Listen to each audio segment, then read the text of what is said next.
Hey guys, it's Danielle. Welcome. So I wanted to talk about something because it's so weird. I tried walking to the store with my son earlier and he felt like my flower in my hair. He picked that off the ground and gave it to me. But anyway, so he felt a drop of rain and started freaking out, panicking, which is something that's new that he started doing lately. Like, he doesn't want to go to the pool. He thinks our lake is going to flood. He has this constant fear, this new fear of flooding. I mean, if it rains, he wants to get to high ground. He wants to go on the second level, like taking a bath, taking a shower. He's just terrified of water, which is so crazy because he's never had this issue before. And this has been going on, like I said, for a few months now. So then it just like dawned on me, like maybe like children, they're sensitive to stuff. So like maybe he's been like predicting all these floods that are going on. And so I was watching all these videos of everything that's going on in the world right now, and it's like absolutely insane, the chaos. And I know that there's a lot of solar flares, so it's going to be causing a lot of earthquakes and a lot of flooding and a lot of, climate change things are going on. So I don't know, I just thought it was like a weird, I don't even know what I'm trying to say, but I just thought it was very strange. Maybe he is predicting something. But anyway, I guess this message is to like warn everybody to be prepared wherever you live. If you live near the water, if you don't, I guess it's that time that we all need to have a bug out bag or something. But I'm gonna add footage that I found that I was like literally in tears last night watching. I'm gonna insert it at the end of this video, so let me know what does your gut tell you, because I don't know, I usually don't get worried that much, but these videos freak me the hell out. So anyways, check them out, let me know what you think. I will see you on the next one. Have a beautiful day, guys. Take care. Yeah, and one more other thing, I did have a dream. I do this every time, I swear to God. That's because I'm always rushing, but I did have a dream about Noah's Ark a few months ago, and it was pretty crazy, but I'll put that in a separate video because there was so much to that dream that I'm starting to think it was like a warning. But this was a few months ago as well. Now that I'm thinking about it, it might have been around the same time. I'm gonna look in my dream journal and I'll upload that one as well, but I'll do that one separately, and you guys can help me decode it because it was sick.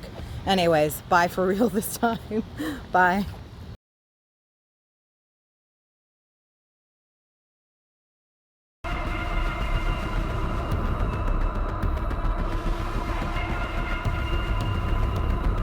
Have you wondering if the climate models on which we've all been relying are wrong? What did you mean by that? I think if you described to me what's going on now a few months ago, I would have said you're crazy. Just a few months ago. It sounds like a dystopian sci-fi novel. The climate crisis, my friends, is the test of our times. And while some may still believe it is unfolding in slow motion, no, this test is now as acute and as existential as any previous one. Record-breaking rainfall has caused severe flooding in parts of central China. More than 200,000 people in Hunan province have been evacuated to shelters. Weather forecasters say it's the heaviest rainfall the region has experienced in 1,000 years.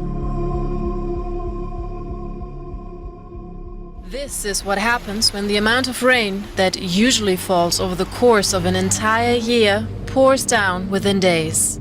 Throughout Hunan province, streets have become surging brown rivers, swallowing traffic in their wake. Many struggle to get out of the subway system themselves and back onto higher ground. Images of passengers stuck inside underground train carriages with the water rising around them have shocked a country used to safe mass transport. The deluge took the city and these commuters by surprise. Its subway system now an underground river. Commuters standing for air.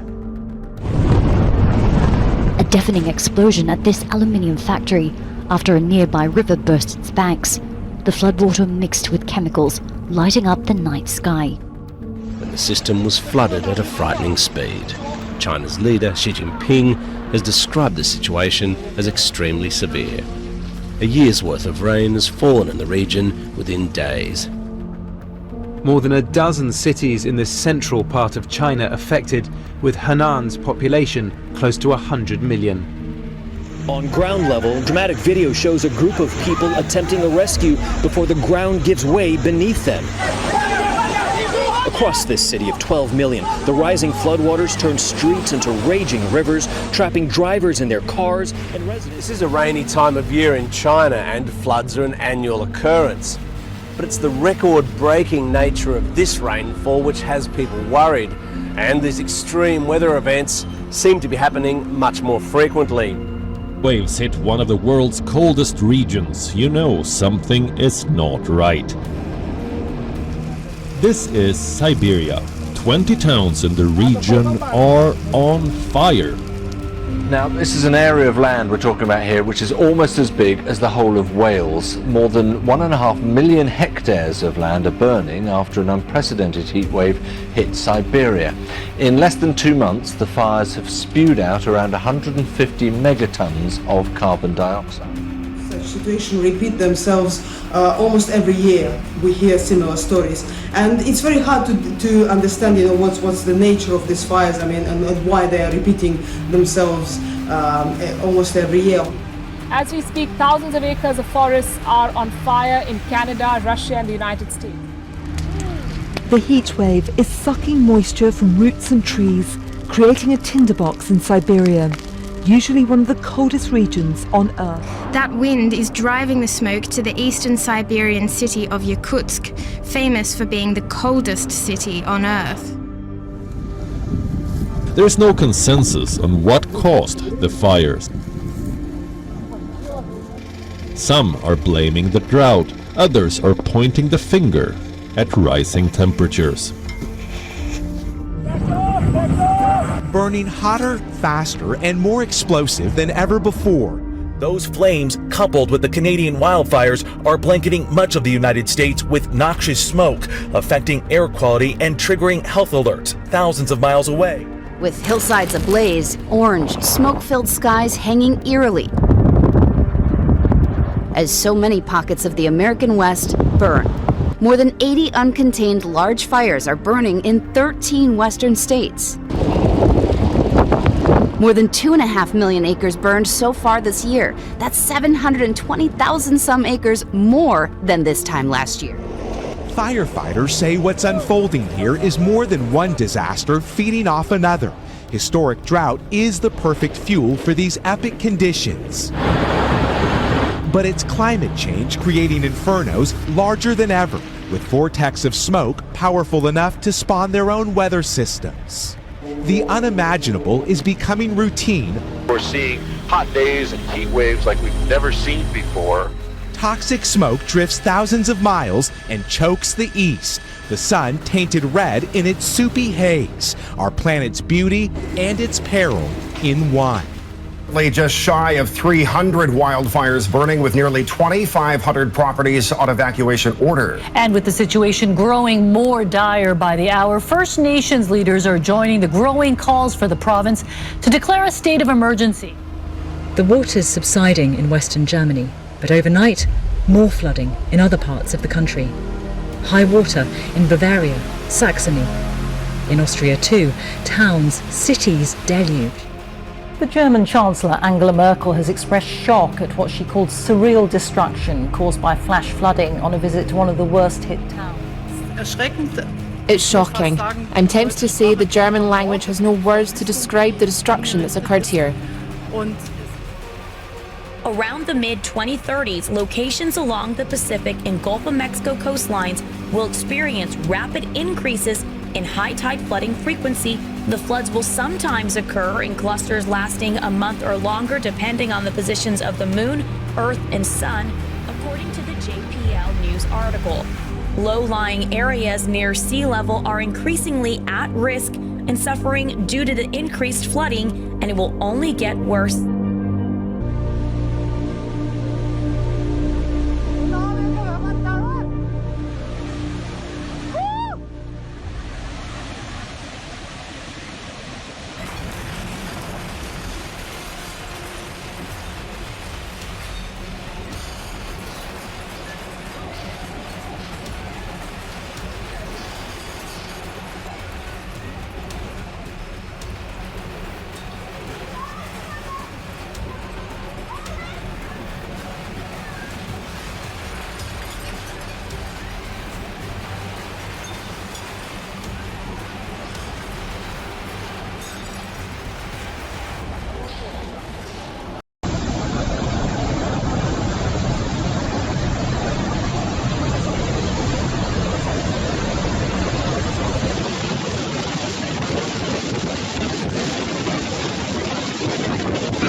On July 25, a powerful typhoon struck the coast of China.